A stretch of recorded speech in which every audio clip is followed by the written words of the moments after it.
Welcome to our channel Ullapantula Ramamurthy. Why teachers are born, not made. ప్రపంచ గురువులందరూ కూడా వాళ్ళు ఆల్రెడీ తయారయ్యే జన్మిస్తారు, కానీ జన్మించిన తర్వాత తయారయ్యారు. అటువంటి వాళ్ళల్లో సుప్రసిద్ధులైనటువంటి శ్రీకాళహస్తీశ్వరులైనటువంటి సద్గురు సుబ్రహ్మణ్యం గారు ఒకరు.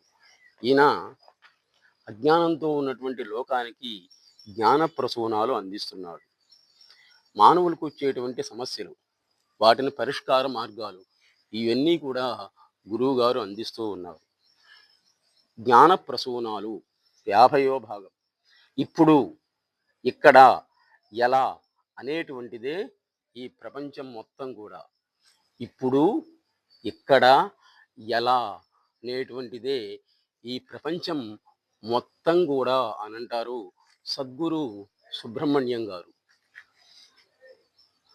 ఎవరో ఏదో అని మాత్రమే నిర్వచించదగినటువంటి దైవం. ఇప్పుడు, ఇక్కడ, ఇలా ఉన్నటువంటిది పార్వతి. ఎవరో ఏదో అనేటువంటిదే శివుడు. ఉన్నదే ఈ రెండు అన్ని విధాలా ఉన్నది. ఎవరో ఏదో అని ఉన్నటువంటి నిర్గుణతత్వమే ఇప్పుడు, ఇప్పుడు, ఇలా అన్న సుగుణతత్వంగా భాసిల్లుతూ ఉంది. కళ కనేటువంటి వాడు నిర్గుణుడు. చూడండి గురువుగారు ఏం చెప్తున్నాడు. కళ కనేటువంటి వాడు నిర్గుణుడు.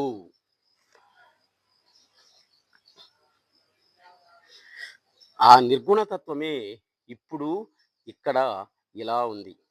కళలోని వాడు సుగుణుడు. మరి షిరిడి సాయిబాబా ధుని ఎందుకు వేస్తారు అనంటే, భక్తుల యొక్క పాపాలను హరించడానికి అని బాబా భక్తుల యొక్క నమ్మిక.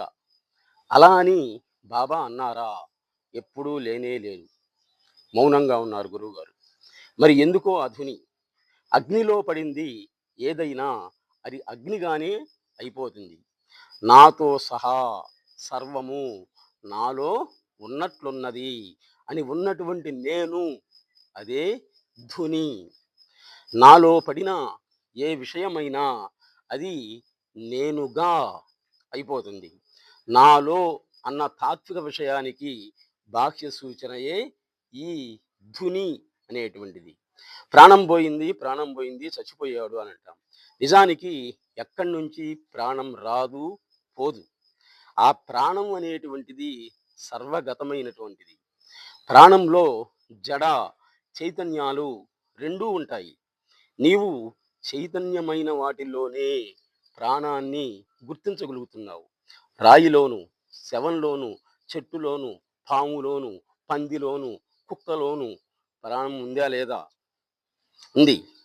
కానీ నీవు గుర్తించలేకపోతున్నావు, అంతే.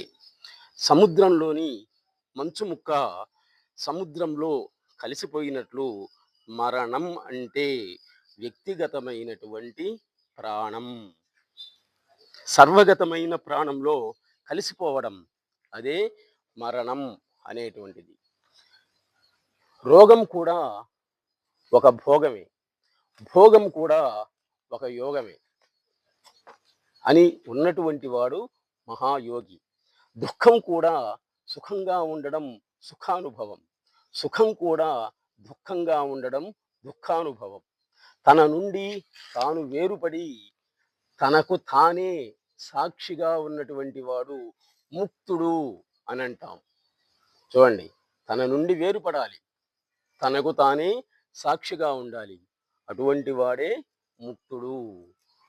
అమృతం అంటే చావు లేనిది అని అర్థం.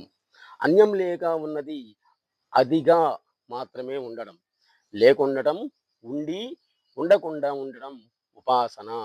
ఆ ఉపాసన అనేటువంటిది ఎవరిది కాదు, దేనిది కాదు, అది తనదే, తానే అయి ఉన్నది. తనకు మాత్రమే తెలిసి ఆ తెలివే తానై తన అనుభవంలో మాత్రమే ఉండి ఆ అనుభవమే తానే అయి ఉన్నది. ఉపాసించువారు ఉపాసించబడినది లేక ఉన్నదే ఉపాసన. రేయింబవళ్ళు అలుపు సులుపు లేకుండా మగ్గం నేస్తున్నాడు నేత పనివాడు. అయ్యో పాపం! ఒక్క విషయం గమనించలేదు. ఆ మగ్గంలో పడుగు, పేక అనేవే లేవని. గోడలు లేని భవనానికి ద్వారబంధం, ద్వారం మాత్రమే ఉన్నాయి. వచ్చిన వారంతా అది గమనించకుండా ద్వారానికున్నటువంటి తాళం తెరవాలని ప్రయత్నించేటువంటి వాళ్ళే.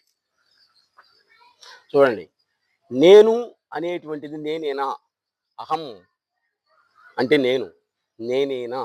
సంస్కృతంలో ప్రథమ పురుష అంటే సహా, తౌ, తే, వాడు, వారిద్దరు, వారందరూ.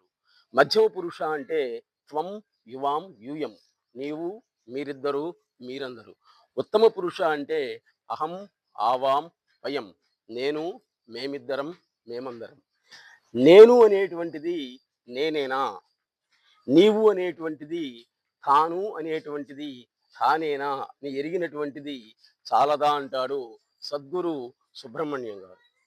తన్ను తాను తెలియుటకు ప్రపంచం విరిగేటువంటి దేవుడే ఈ భూమండలం మొత్తం కూడా అని అంటారు శ్రీకాళహస్తీశ్వరుడైనటువంటి సద్గురు సుబ్రహ్మణ్యం గారు. ప్రపంచం వెదికేది దేవుడెక్కడున్నాడు అని, కానీ దేవుడు వెదికేది ప్రపంచం ఎక్కడుంది అని. ఇంకా ఇద్దరికీ తాము వెదికేది కనిపించడం లేదు. ఈ వెదుకులాట అనేటువంటిది ఇంకా ఎంతకాలం సాగుతుందో, ఎప్పటికి ముగుస్తుందో అంటారు సద్గురు సుబ్రహ్మణ్యం గారు.